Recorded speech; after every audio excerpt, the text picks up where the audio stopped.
You're listening to Comic Reflections, episode 143. I'm your host, Nicholas Prom. And I'm Spencer Valdez.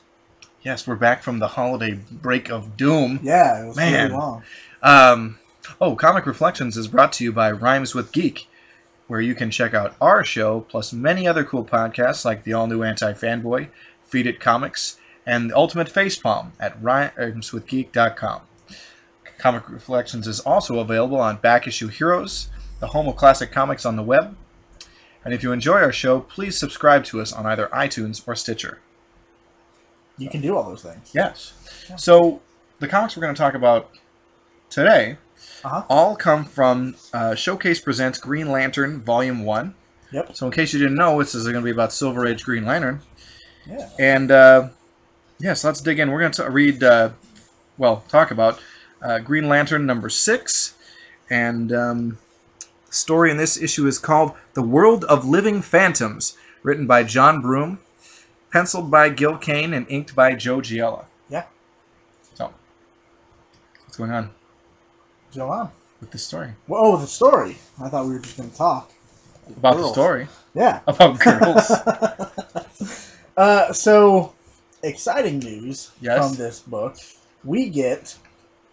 Not yet, but we get our first taste of others in the Lantern Corps. Well, we get to meet Tomar Re. Yeah, absolutely.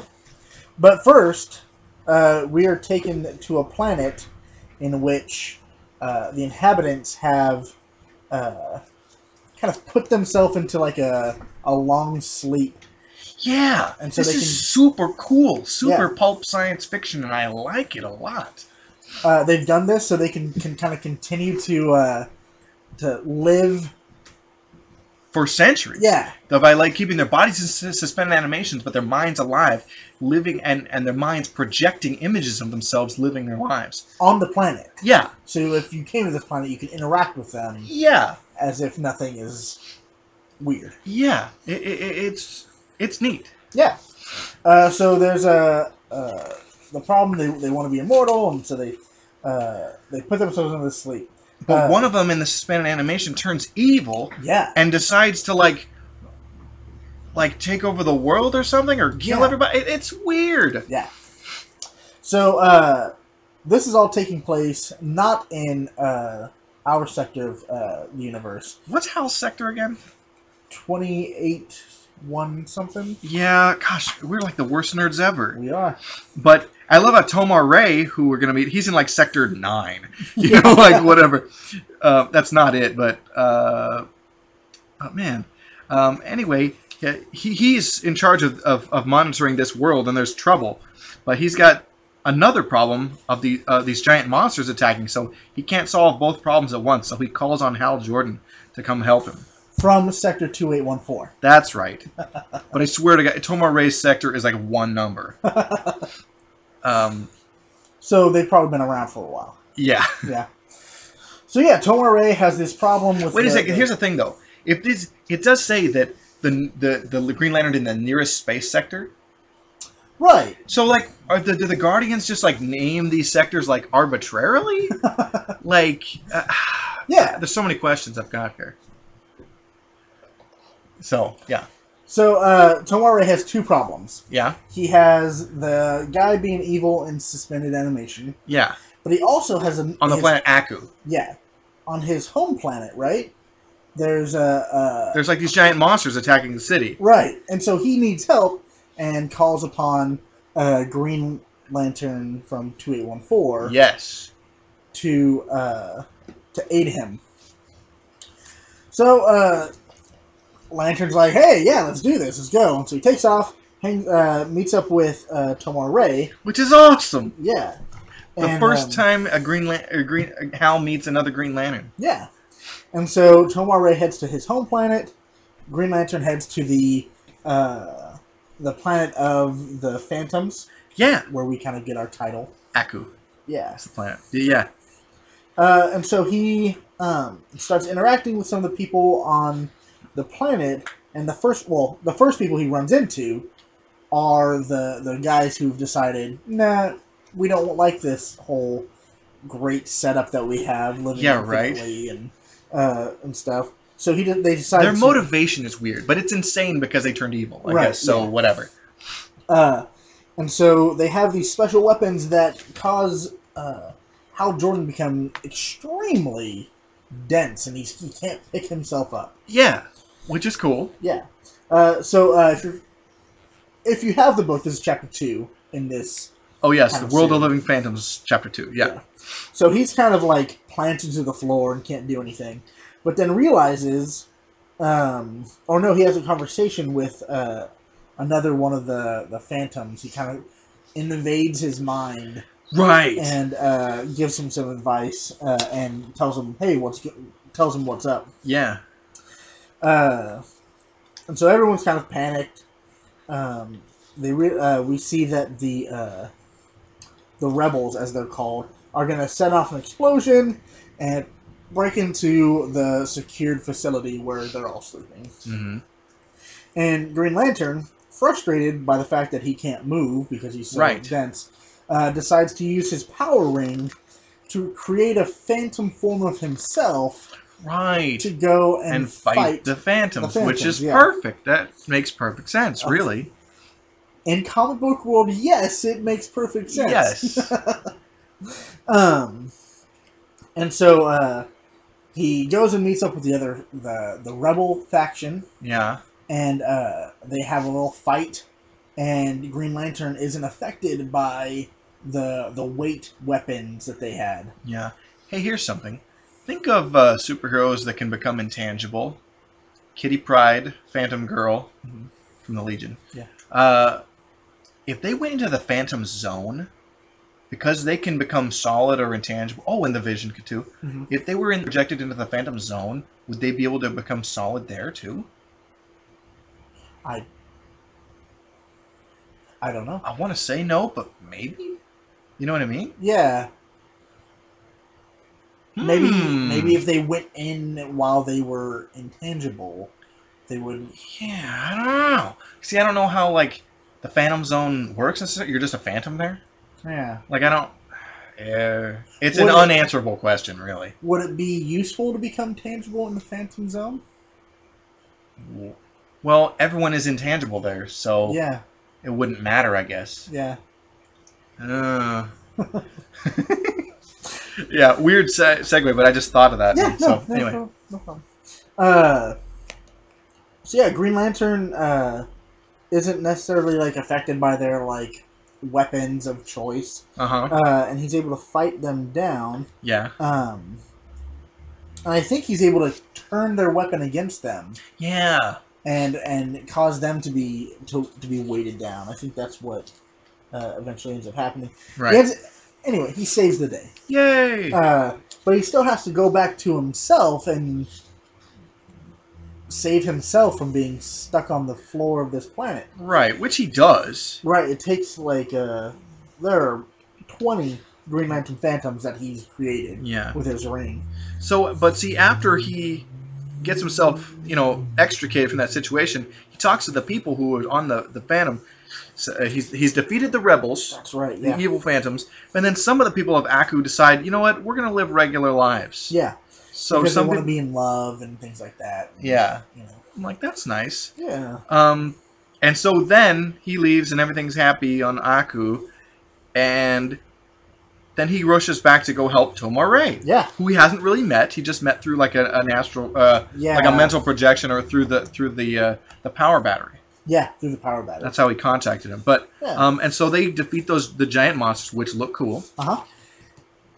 And then, but Hal's ring is run low on charge, and so Tomar Re takes him back to his power battery. Yeah. And Hal charges it up, and so Tomar Re then is witness to the Lantern Oath.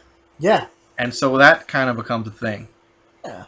Because no one really told him to say that. Right. Or did they? It's a little ambiguous. Right, yeah. Did the battery tell him the thing? But it seems like Tomar Re is unfamiliar with the pledge. Yeah. The oath. So, but then Tomar Re, when they're talking, Tomar Re talks about the Guardians, and Tomar knows all about it. Yeah. And Hal's like, the Guardians? Oh, yeah! Like, They messed with my brain. He knows about them, but he hadn't Yeah. been thinking about them because they did mess with his mind. Yeah. They suppressed the knowledge of their existence while they were testing his worthiness. Yeah. So he's got some unanswered questions, but he's forged a friendship with Tomar Re, and we know they'll see each other again. Yeah. So Hal goes back to Ferris Air, back on Earth, and meets up with Pieface, and tries to get a date with Carol. No, he has a date with Carol. Oh, that's right. And he ends up standing her up. Yeah. And she tries to make him jealous by mentioning Green Lantern. Yeah. Which, I mean... We see Hal smoking a cigarette. Oh, we do. Which is... Shame on him. It's the 1961. I mean, think about it, man. Yeah. So in my notes, all I put about this portion is Crazy Carol. Yeah, Crazy Carol being catty and being fickle. Yeah. I like to mention the format this was in. The 3 chapters. Yeah. Was interesting. I like it. And as we go on, they don't use that in the next couple issues here. But it'll vary. Overarching storylines per issue. Yeah. Yeah. I thought it was just an interesting way to do it, and I liked it. Yeah. It was like a little chapter book. DC like to do those, a complete 3-part novel in this issue. Like, Right. That's how they'd like to sell things like that. Okay. And that's just DC. Yeah. So the next book we've got to talk about, or issue, is Green Lantern number 7, and the lead story is The Day 100,000 People Vanished, and this is a notable. This is a super key issue. Why? Absolutely. Because it's the first appearance of Sinestro. Yeah. The undisputed arch nemesis of Hal Jordan. Of a lot of the Lanterns, I would say. Really, of the Lantern Corps. But yeah, I mean... But right now, it's Hal Jordan, because although we've met Tomar Re, yeah, we don't really care about the other Lanterns at this point. Yeah, so let's... Yeah. So, Hal has a... I think he has to make a special appearance somewhere. I think that's how this one starts. Yeah. He has to make a special appearance for like some Boy Scouts, some random thing. But he ends up getting this like weird headache, and all of a sudden, he is transported to the planet Oa. Yeah, and it's just his mental projection. Yeah. They keep doing that a lot. Yeah. He's transported to the planet Oa before the Guardians, and the Guardians tell him all about Sinestro. Yeah. Who was the Green Lantern of the planet Korugar. Mm-hmm. And he was good at first, but then he decided to rule and be a tyrant instead. Yeah. And so they stripped him of his ring and banished him and stuff. And he then allied himself with the peoples of Quard. Yeah. In the antimatter universe. Who have up to this point been pretty big nemesis. Yeah, Nemesis. The main adversary of the Lanterns, particularly Hal, in the series thus far. Yes. There we go.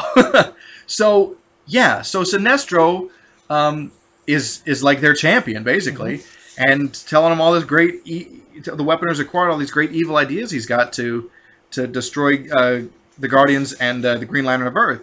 Right. Interesting to note that Sinestro doesn't have a power ring yet. Oh, no. Yeah. He doesn't. He's just like an evil guy. Mm-hmm.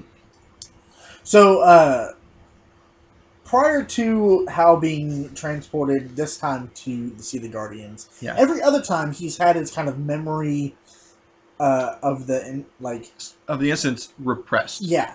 This time they allow him to remember. Right. Well, now things are getting serious. Yeah.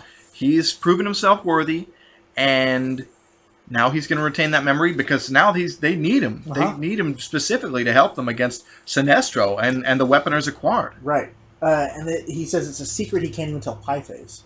Wow. Pieface, of course, being the one who knows his secret identity. Right. Yeah. This issue is key for Green Lantern fans. Yeah. There's so much origin story. There's so much just information. Yeah, this is where it's so... I love this now because once you get a few issues into Green Lantern's book, the mythology has grown slowly. Yeah. But by the end of this volume, I think all the pieces are going to be in place. I mean, Green Lantern's not short on origin stuff. I mean, from the get-go, we get a lot of good stuff about the ring, the power battery. Yeah. What's up with the power battery? You know, Yeah. we get all that. Well, because see, now actually I take it back. Now everything is established because the core is established. The Quardians as the enemy are established, and now we have Sinestro. So all the pieces are there. Yeah. Yeah. You know, other important villains will be introduced later. Star Sapphire, of course, but this is the main stuff. Yeah. Is here now. Yeah. So it's just 7 issues in. Yeah. Just want to let you know. Well, 10 if you count the showcase run. Yeah. So Hal's back. He's all kind of set up and he remembers everything. And he's decided, I have to find my way into Cord. I have to stop Sinestro, and I need to get these 100,000 people back to where. Right, because Sinestro teleported them to Quard. Right. Yeah. He created he helped the Quardians create this power beam thing. That kidnapped a whole city of people, basically. Yeah. Which is awesome! Yeah. And so Hal Jordan, I think he tricks them into thinking he was alone. Right. And they grab him and pull him into Cord. Yeah. And they put him in this bubble. In this, Sinestro calls it the yellow energo sac. And because it's... And, of course, due to a necessary impurity in its composition, GL's ring has no power over anything yellow, a fact well known to Sinestro, the renegade Green Lantern. Right. So he's in this yellow bubble he can't get out. And so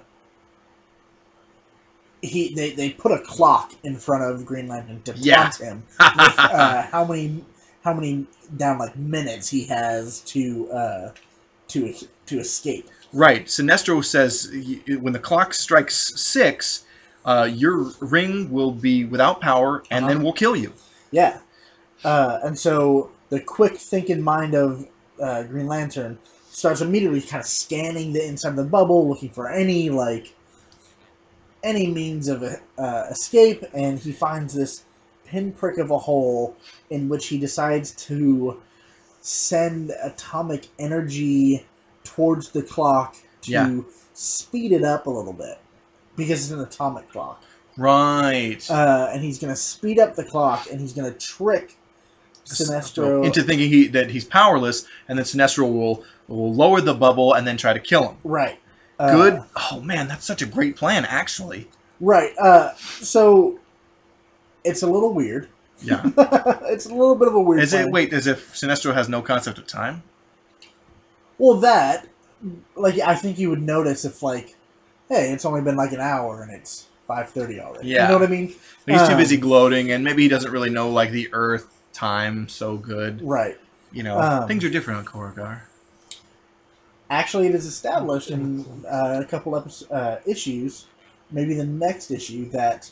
no, it was with Tomar Re. Yeah. That even though they have a different time scale on his planet... It's the equivalent of Earth 24 Earth hours. Right. That's right. No, it was in this one because Sinestro was talking about...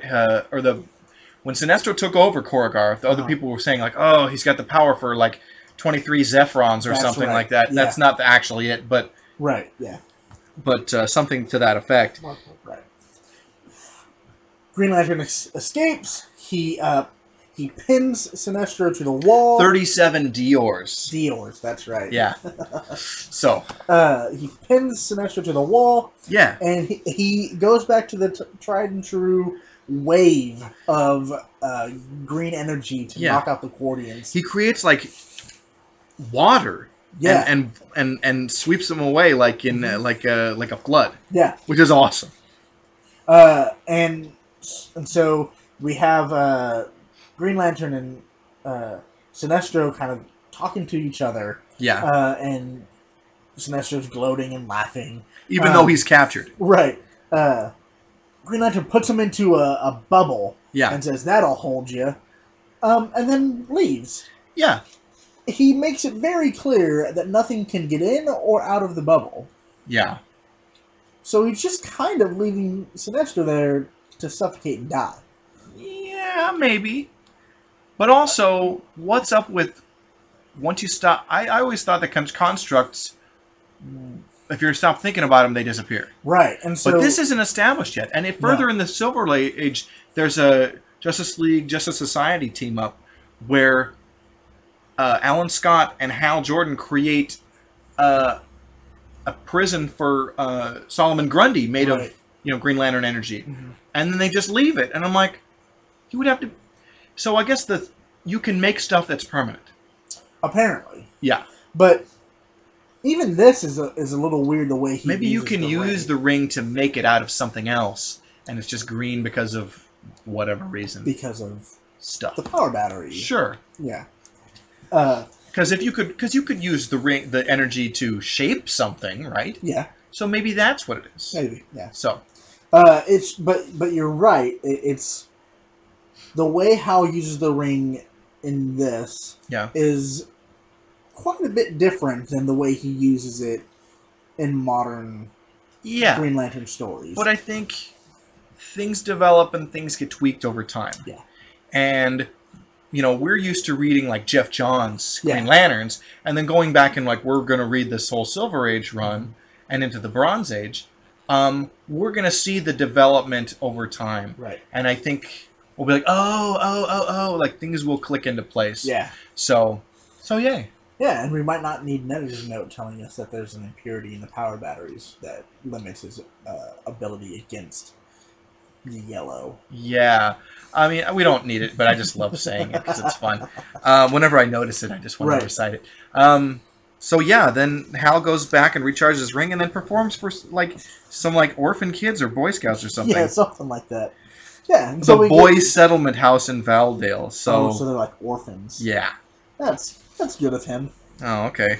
And DC Comics so stodgy they can't even have a co-ed orphanage. No. That is not okay. It's not. Yeah. You got to keep them separated. Oh my gosh. So the backup story in this issue is called Wings of Destiny, and John Broome wrote it. Gil Kane did the pencils and Joe Giella inked it. As that's the creative team on most of these. Yeah. Occasionally, like Murphy Anderson inked instead, which I think we got one of those today, but that's okay. So what happened in this story? Oh, this is the one where Pie Face turns into a bird? Yeah. Oh, it's so weird.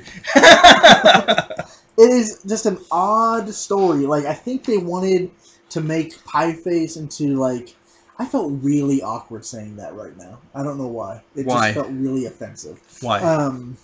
Pie Face. It just felt really offensive to me. Pie Face isn't an offensive term until after this, oddly enough. You said that before, I think. Yeah, I did. So I think they wanted Pie Face to be a little bit like Jimmy Olsen, where he kind of gets into mischief. Well, sure. He's the pal sidekick. Yeah. And it's a perfect plot device for, come to the rescue or, whatever. So, but this is weird, okay? Yeah. Okay. Green Lantern's dreaming. Yeah, Hal is. Yeah, Hal is dreaming, sorry. And he dreams... Something in his dream makes him activate the ring and turn Pie Face into a bird. Yeah. What? Which ends up actually happening. Which, I mean, here's the thing. I know they're just telling a story, but this has a lot of, really odd implications. Yeah. You could just dream all kinds of stuff. You could dream the world was destroyed and you did it. Yeah. Which, that could be a very weird, cool story. This one was just weird and not very cool. Yeah, but it is weird. So Pie Face wakes up as a seagull, and Hal's like, hey, where are you? Oh, by the way, Pie Face's girlfriend, who doesn't really speak English, is coming to visit from Alaska. Yeah. And Pie is supposed to, go pick her up from the airport, but he can't. Yeah. Because he's a bird. Right. And so he kind of catches up with Green Lantern, and he's like, hey, but Green Lantern just thinks it's a weird bird and waves him off. Right, so Turga is her name. Yeah. The girlfriend. So, anyway, Hal goes to pick her up as Green Lantern to kind of save face for Pie, who has shown up, who is, we don't know where he is, so. No. And so, yeah, he shows up, and she doesn't want to get off the plane.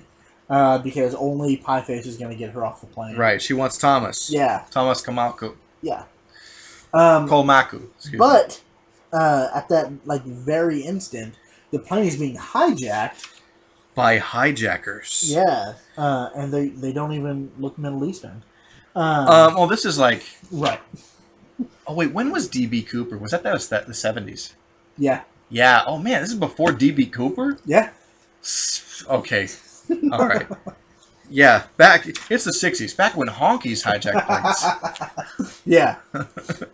And Green Lantern gets knocked out. Yeah. Like almost immediately. And they're gonna shoot him. Hal gets hit in the back of the head a lot. Yeah. He got knocked out by a branch one time, remember? Yeah. They're about to shoot him, and here comes the seagull and takes the gun away from the hijacker. You're right. And Green Lantern wakes up. He's able to take out the handcuff the hijackers, and he's able to rescue Turga. Yeah. And the seagull comes back and is like bothering her. And then Hal remembers the dream. Yeah. And he's like, oh, maybe that's what happened. Yeah. And then he programs the ring so we'll never do that again. Yeah. But you would think that would be a failsafe already. Right. Like, that's like a subroutine that ought to be like, no, don't. Subconscious thought shouldn't come into play here. But yeah, so he turns Pie normal, and then he and Carol go out to dinner with Pieface and Turga. And then it's so great because Pie gets to be like an adult, not like a kid. You know, like he gets to be like, because somebody thinks he's like the greatest guy. Yeah. Promise you me love. Oh, that's nice. Yeah. Yeah. So, yeah. Moving on.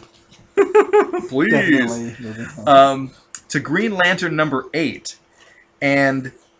Is there more than one story in this one?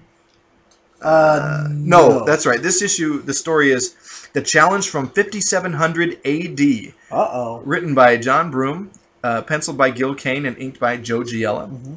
And this is awesome. Some future people decide we need somebody to be our hero. Yeah, our solar director. Yeah. And we need to find so they decide to get Green Lantern from the past and invent a whole life for him, like in the future. Like this chick pretends to be his girlfriend. Yeah, and they just kind of mash it right into his brain. Yeah. With they could have just asked. I bet he would have helped. Yeah, of course I'll help. But they need him to help defeat these Gila monster people, who are the cutest villains ever. They are totes adorbs. I mean, are awesome. But they have cool, like, rays they shoot out of their eyes. And they're like big lizards with, like, gun belts. Uh-huh. They're awesome. Yeah. So, moving back just a little bit. Yeah. So, Green Lantern comes to this new time period. Yeah. And immediately gets a girlfriend. Of course. Yeah. And she is immediately just as kind of crazy and clingy as Carol Ferris is back in our. This chick is more like she's not. She definitely wants to be with Green Lantern as opposed to being like wishy-washy like Carol. That's true. Or playing games. Yeah. Apparently, in the year 5700 AD, we've advanced beyond that crap. So. Yeah. So 5700 AD, even the Legion is a distant memory. Yeah, 3000, right? Yeah. Wow. Yeah. So something to mention. Okay. They take all this time to describe what a Gila monster is. Right. Where it's from. DC like to put some science into things. Yeah, but then they just get all of how like evolution and stuff works just completely wrong. Oh, and they blame it on heat. Which doesn't make any sense. Right. On how these monsters kind of evolved. Now look, lizards could evolve over millennia into men. Sure. Okay. Sure. Yeah. If environmental factors had been different on this Earth, reptiles could have become humanoids rather than mammals. Right. But that took... Yeah. a long time. Word. This was A few thousand years. yeah. Remember, it's a comic book. No. But this is sort of like it doesn't work, but it works enough to give you the Right. idea of a concept. Yeah. And again, it's the 1960s. Yeah. You know, remember, granted, every time we see a prehistoric story with cavemen, we see dinosaurs. Right. And we know the humans and dinosaurs never coexisted. Right. So, comic books, you know. All that to say, they are by far some of the cutest monsters Green Lantern has fought. Yeah, they're adorable. And the future people that enlisted Green Lantern's help, they have these weird helmets that look like Foreign Legion helmets with that that drape around the back of the helmet. So it kind of makes me think of Felix Faust's thing. He had that too. Yeah. Oh yeah, Felix Faust. Yeah. Great classic Justice League villain. So anyway. So he goes out to fight the monsters and realizes he's not very good at it. He can't really hit them with his power beam. But then he realizes that when the enemies like shoot the beams out of their eyes, they aren't necessarily killing the people. Yeah. They're shrinking them down to Right. a really tiny level. So he gets hit with the ray and shrinks. No, he shrinks himself. Oh, that's right. Yeah. Which I never see him do that. Right. Hey, so Another magic property of the ring. Yeah. Because at this point, it can just do anything. Yeah. Any old thing. Turn friends into birds. Right. Here's something. This is just a joke, but I mentioned it to Jeff the other day, off air. Wouldn't it be funny if the Atom, like his headquarters, he called it the Fortress of Smolitude? I think it would really bother Superman, and I think he should. He's like, come on. I have the Fortress of Solitude. It's like a legit thing, man. Like the Fortress of Smolitude could be in the Fortress of Solitude, Absolutely. like in a shoebox. Right? Did Jeff take offense? No, he thought it was hilarious. Clever. That's another series drawn by Gil Kane, The Atom, which we should look at it sometime. Yeah, In the okay. future. Anyway. Maybe not 5700 AD. No, we won't wait that long. Sooner than that. Yes. Sooner than 3,000 years. Yeah. No, 4. Math. 3,000. Yep. Almost 4,000. Yes. Okay. So we are now in Chapter 2 of the challenge from 5700 AD. Yes. So Hal shrinks himself down and is kind of bothered by the denseness of matter in this kind of place. Yeah. But adjusts quite quickly. Right. And he finds all the people that have been shrunken down. Yeah. And does he make them big again? I think he does. Yeah. No, he leaves them small, gets really big, finds a way to defeat them. The Zegors, that's what the Gila monster people are. Yeah, he seeks out their kind of like the hole that they've been crawling out of. Right. Just goes straight in, blows up their like science building, Right. and limits their Science. power. Yeah. And he's able to bring all the people back. Right. And they find a way to defeat the Gila monsters. Right. With a what is it? A nuclear pistol.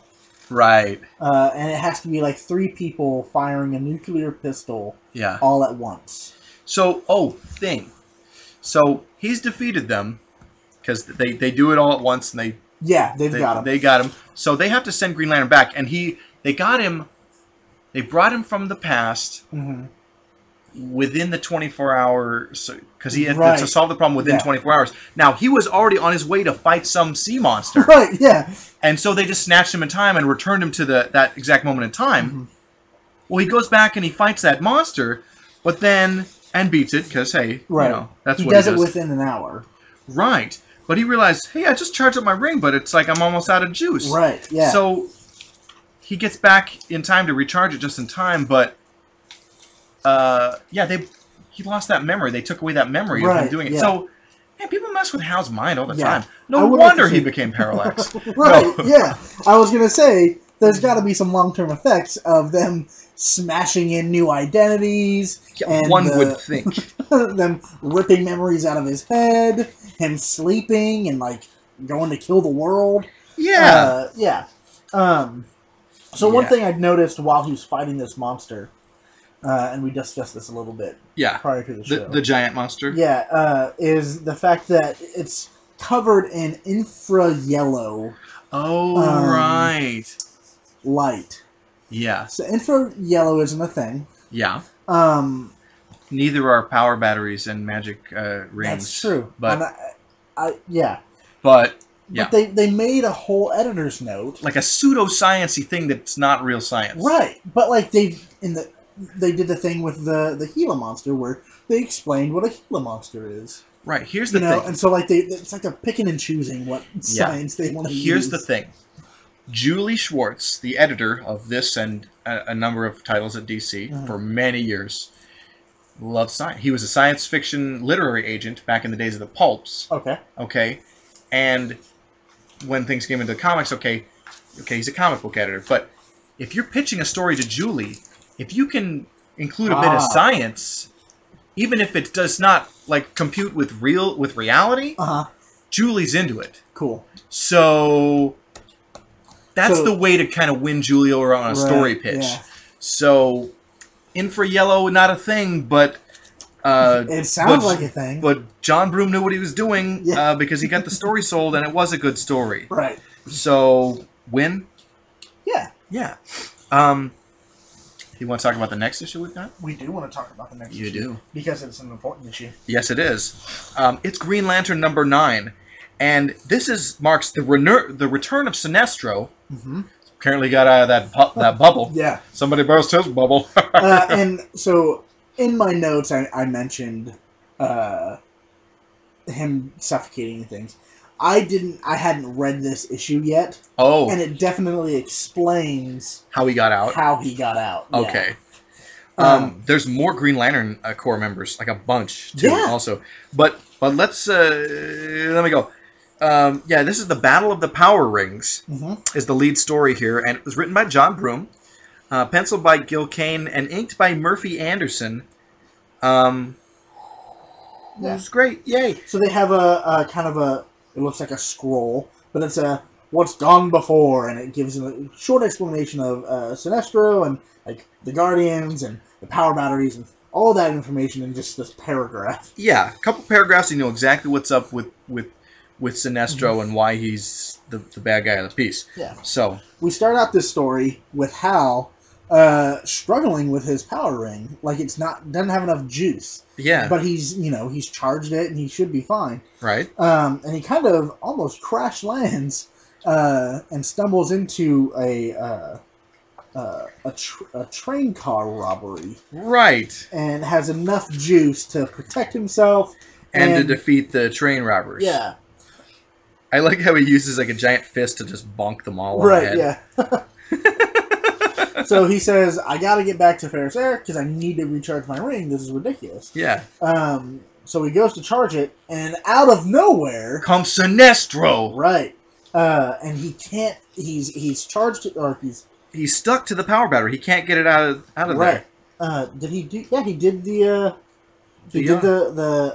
oath, and then something's wrong, and he tries to pull his hand away, and he can't. So Sinestro just shows up, and he tells him how he escaped the prison. Right. So he has his own ring at this point that draws the energy of the. Oh, great! Sinestro had the power ring all along. He just didn't use it in the previous story. Right, yeah. So he pulls it out while he's in the bubble, and he's able to because it's a yellow power ring, he's able to break out of it with ease. Well, so it says in this that it draws power away from. Yeah, instead of like butting heads together with the rings, it's drawing the power in. Yeah. Rather than just being something that they can't. Right. They can't hit. But so it said in the editor's note, it's interesting to observe that whereas JL's power ring is GL, I do that every time. GL's power ring is helpless against anything yellow due to a necessary impurity in the battery of power. Sinestro's beam is all yellow, as if composed entirely of evil impurities. It's pretty sweet. Yeah. So later on, we know that the yellow impurity within the power battery is parallax. Yes. And that the yellow rings are powered by fear, and yeah. they all have that kind of connection. This is really interesting because this is very early on. Yeah, well, that's something that was unanswered question that was redefined and given a cool answer decades later. Right, yeah. And so, I mean, they've obviously... But this is the root of that. Yeah. And it's really exciting to, like, see the beginnings here. Absolutely. So Sinestro's just, he's back for revenge. Oh, right. So, long bad guy monologue, by the way. Man, he is definitely monologuing here. He takes the time to explain everything to Green Lantern, except the kind of his end goal, which, you know, good for him. Yeah. Most baddies like to give away the ending. Yeah. But he, or just leave you tied up in a death trap that will kill you, but I'm too busy, so I'll leave the room and while it happens. Yeah. He keeps the issue keeps calling them ex-colleagues. I hate that. Like they worked in like an office together. They never worked together. He was a Green Lantern way before Hal was. You know. Yeah. He could say like, Tomar Re was an ex-colleague, or more correctly, help me out. The guy who Hal got the ring from. Abin Sur. Yeah. Yeah. That's his ex-colleague. Yeah. They just met.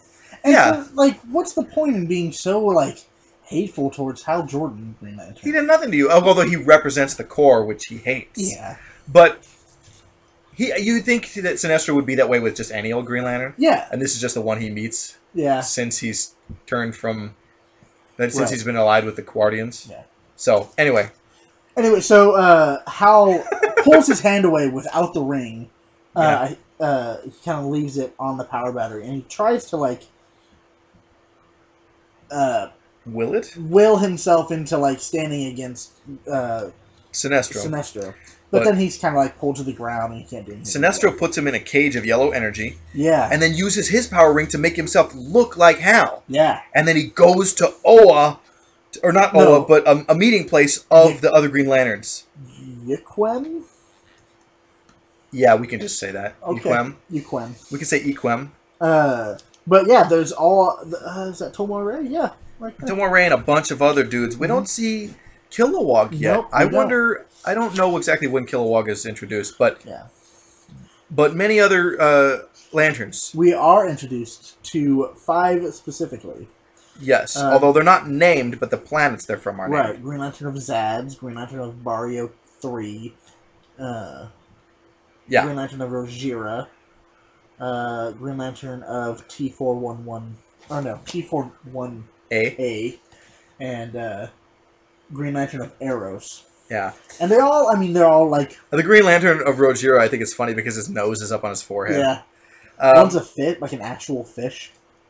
Yeah. Yeah. Yeah, so it's interesting. Yeah. And the Green Lantern of Zaos is a grasshopper. Yeah. But, you know, in the 80s, they had Chip, who was a squirrel. Yeah. And Nort, who was a dog. Yeah. Of course, Nort was a joke. Oh. But Chip was an awesome Green Lantern, actually. So anyway. They have a planet Green Lantern. Oh, Mogo. Mogo, yeah. And I like Salak, too. I think he's another one that was introduced in the Green Lantern Corps book in the 80s. Oh, okay. And that might have been when Kilowog came along, too. I don't even know.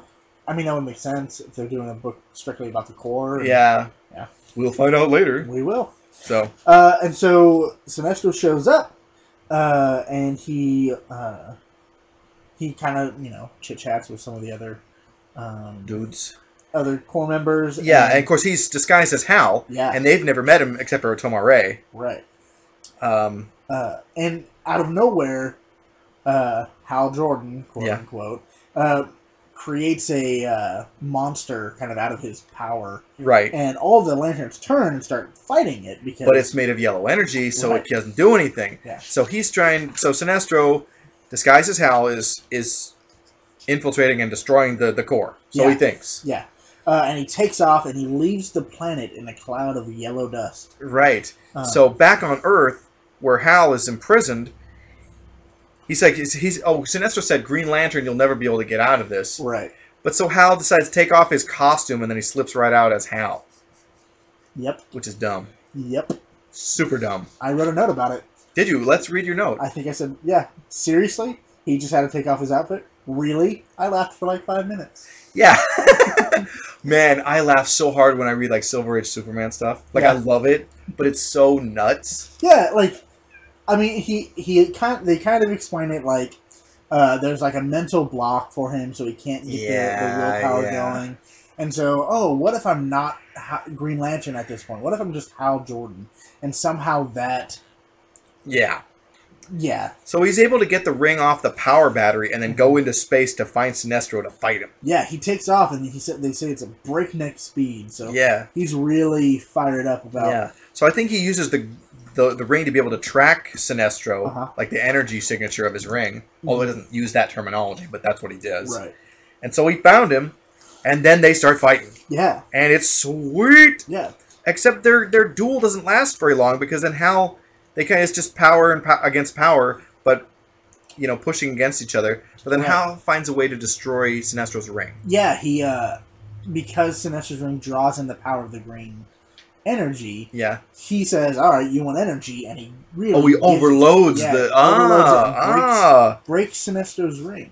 So then he uses his ring to tie Sinestro to a tree. Right. And then the other Green Lanterns show up and they figure out what happened. Yeah. Guess they beat the yellow monster. Yeah. But then they go to the central battery, which is so cool. Yeah, and they get to power up their rings all Now, at the once. central battery is on Oa, right? Yeah. Yeah. This is awesome. They used a good deal of ring energy. Now, by charging their rings at our main power battery, they will obtain enough power to sustain them until they reach their own power batteries again. So, then the Guardians decide, what are we going to do with the captured Sinestro? Yeah.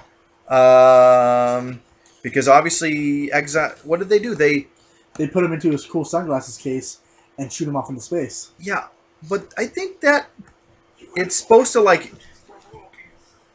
take him thousands of years to orbit the universe or whatever. Yeah, it'll take 18 billion years. Yeah, but the Guardians or like the Anti-Monitor or somebody will just open a pocket in space and a fold in space and get him. Yeah. Duh. My thought is, I feel like someone should have hung out there and watched him. Maybe not shoot him off into space. Maybe put him into a prison cell and have someone monitoring him all the time. Because he's not he's a pretty big villain. I get that the Guardians don't want to take life. Yeah. But that doesn't mean you can't imprison somebody. Absolutely. So dumb. Yeah. But of course it opens up the possibility for more Sinestro stories. And that's kind of how the time will tell. Yeah. So the backup story in this, and the last story we'll talk about for this episode, is Green Lantern's Brother Act, written by John Broome, penciled by Gil Kane, and inked by Joe Giella. Yes. This is kind of a hoot. Yeah. So we find out that Green Lantern has 2 brothers. Hal does. Hal has 2 brothers.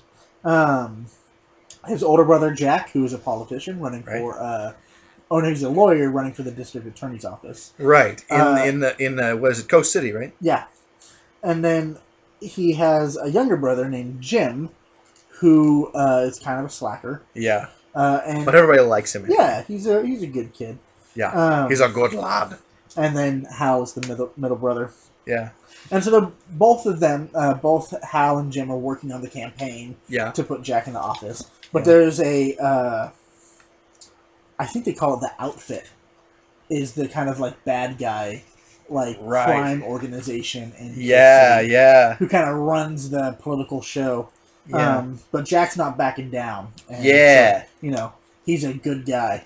They have to distribute all these pamphlets, and so Hal takes them as Green Lantern and kind of just drops them on the city. Yeah. Did you know that their, I think, uncle or somebody like that was, I think their uncle, because their uncle was the Golden Age hero, Airwave. Really? Yeah, and I didn't know that. The son of that guy, so it ends up being Hal's nephew. Okay. I think how that works. Cousin. Something like becomes the Bronze Age Airwave. Oh. Who sucks. Airwave sucks, but there is kind of a a lineage of heroism. It's interesting. Yeah.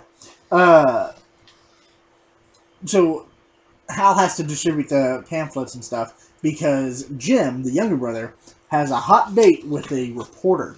Yeah. To kind of get the word out about his brother Jack. Yeah. So the pamphlets, the flyers, they just dropped over the city. Yeah. Littering. It's called littering.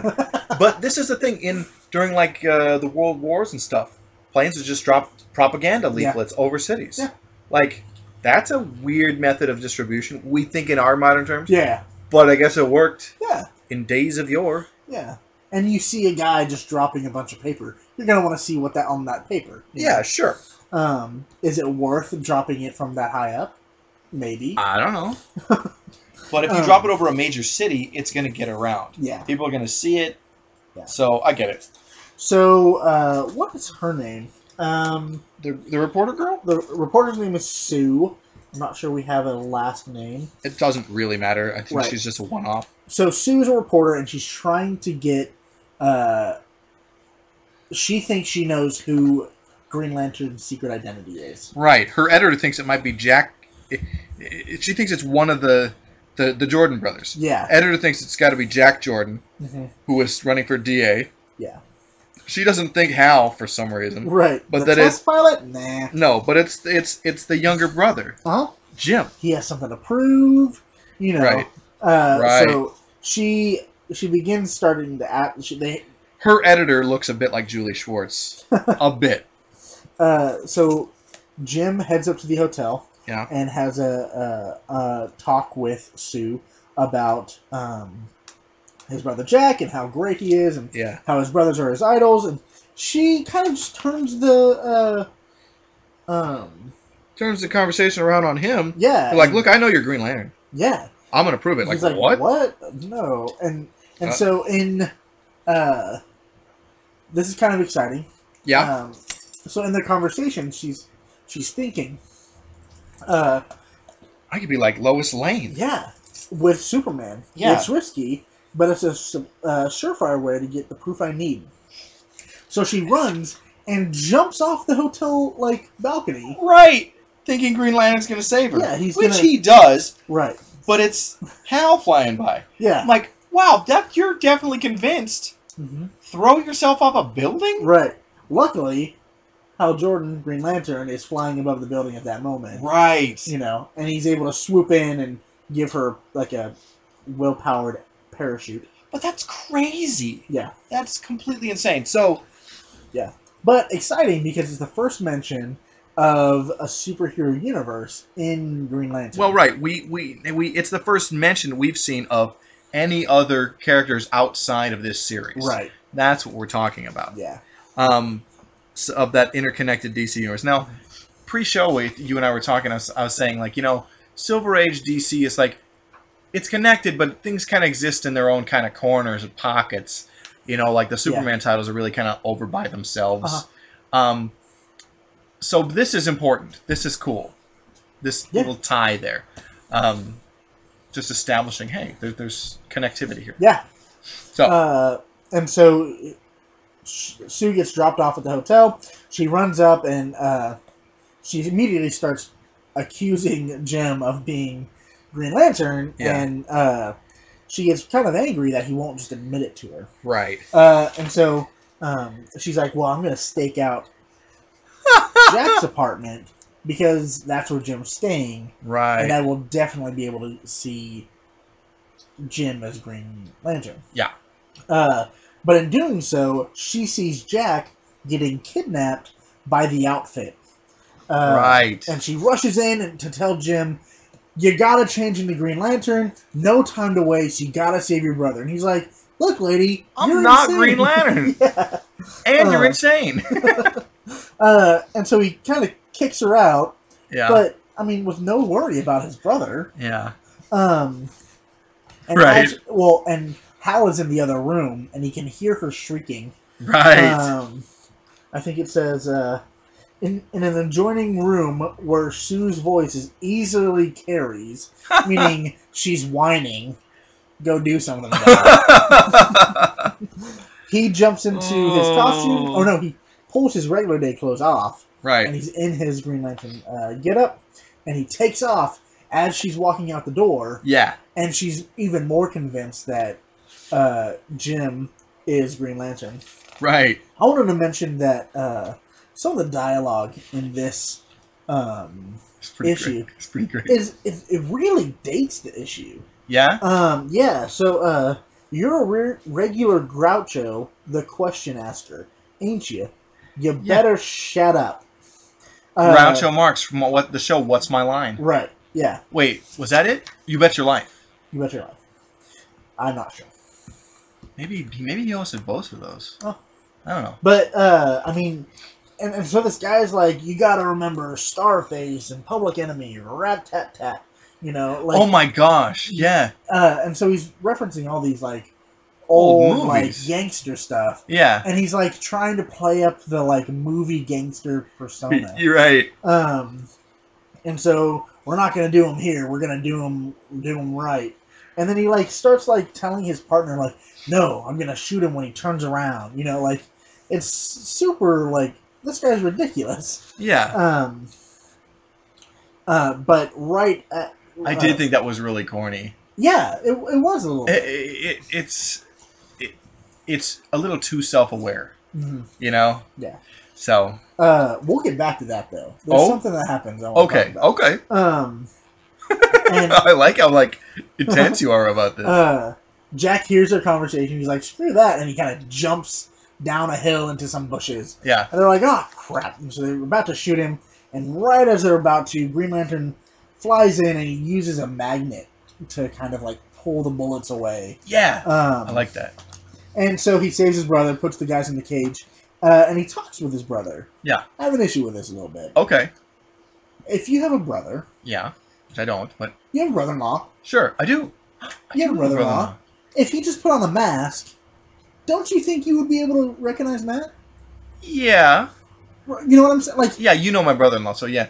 Yeah. But, maybe I'd be so surprised, like, from the danger, or having, like, seen, wow, Green Lantern, that I wouldn't even think. Okay. It's a possibility. Fair. That's probably what they're thinking here. Yeah. Okay. But also, it could be, like, using the ring, he maybe... change his voice, something like that, maybe. Maybe he's... You know how the Flash, like, vibrate his face so you don't recognize his features? Well, maybe... Which they did excellently on the television. The Flash series, yeah. But maybe using the Green Lantern ring, it kind of disguises your features more than it shows us in the comic. Like, we need to recognize that it's Hal, but people in the comic maybe don't. Mm-hmm. So... And so, the rescue's done. Sue, the reporter, runs up and she plants a kiss on Green Lantern's face. Yeah. With makeup that won't wash off for a day. Right, right. And so she heads over to Jack's house where Jim is staying. Yeah. And he has a Band-Aid on his face. Right. Right where she kissed him. And so she can't get definitive proof whether or not Jim is Green Lantern or not. Right. So what does she say? In her mind, she says, my plot flopped. Well, I'm more determined than ever to learn if he's Green Lantern or not, even if I have to marry him to find out. Right. That is... This girl is crazy. Absolutely. What is it? Every woman in Silver Age DC is nuts. Yeah, absolutely. The Jean Loring, Ray Palmer's girlfriend, fiance, wife, she's nuts. Yeah. And we know the tragic result of that decades later. Yeah. But yeah. Mm-hmm. All crazy. All crazy, except for Sue Dibney. Sweet Sue Dibney. Yeah, they're nuts. So the very last panel in here, and several weeks later, well, Brother Jack has won. The crooked politicians are running for cover, and my secret identity is still secret. So I guess you could all say all is well. All's well that ends well. Ends well. Folks? And he looks into the camera. Fourth wall. Just like in the Superman movies where he winks and looks at the camera at the end. So I thought that immediately made me think of Deadpool. Yeah. But here's breaking the the fourth wall. This is decades prior. Right. So when Deadpool breaks the fourth wall, it's because he's gone kind of insane. Yeah. You know, he was told that he was just a comic book character, and that kind of broke his mind. Yeah. And so, yeah, I'm talking about it, you know, being, you know, really closely related to like. This is a precedent stuff, yeah. for other things. Yeah. We don't see a lot of fourth wall breaking at this time in comics, which you would think, why not? Right. Because it's not being treated as a serious medium so much. That's starting to happen. Yeah. In comics fandom is young at this time. Yeah. But yeah, I don't know. I think although comics have, I think at a certain point became too serious for their own good. Yeah. So it's okay to have these light moments. Fine, have a breaking the fourth wall in the final panel. Whatever. Right. That's kind of a hoot. I just wanted to mention it because it's the first time we've seen it. Yeah. And made me think Daredevil. Deadpool, who is a good character. Yes, he is a fun character. So that's it for this episode. It is. Did you have any other stuff before we... No. No? Okay. I don't. Thanks for listening, everybody. If you like our show, please like us on Facebook. That's right. Drop us a line at comic.reflections@gmail.com. Or join our Facebook discussion group. It's Comic Reflections Podcast Discussion Group. Yeah. There you go. Just a reminder, there might be new content coming soon. We're trying to work out some logistics here. Yes, keep your ears peeled. See what's coming. Lots of exciting things for this show in the near future. Yeah. Yay!